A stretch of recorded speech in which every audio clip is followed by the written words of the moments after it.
বিখ্যাত ক্রীড়া মাধ্যম দ্য অ্যাথলেটিক প্রকাশ করেছে তাদের ইউরোপিয়ান ক্লাব ফুটবলের বর্ষসেরা একাদশ। কিন্তু এবার যে সিদ্ধান্ত নিয়েছে তারা তা রীতিমতো বিস্ময় তৈরি করেছে ফুটবল বিশ্বে।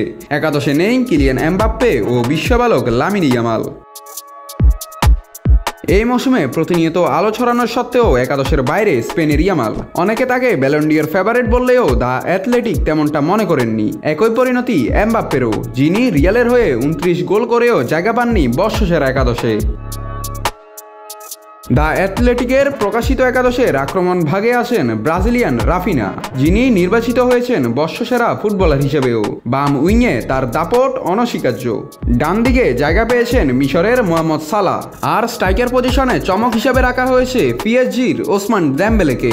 একাদশের মাঠের প্রহরী হিসাবে স্থান পেয়েছেন আর্সেনালের ডেকলান রাইস, পিএসজির ভিতিনা এবং বার্সেলোনার পেদ্রি। তিনজনই ছিলেন তাদের ক্লাবের নির্ভরতার প্রতীক।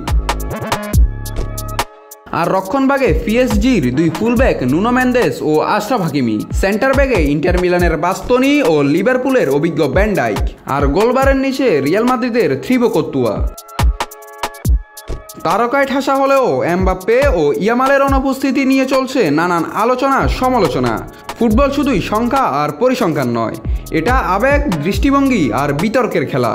তাই সেরা নিয়ে থাকবে বিতর্ক, এটাই স্বাভাবিক। নাত রাহুল, নিউজ না স্পোর্টস।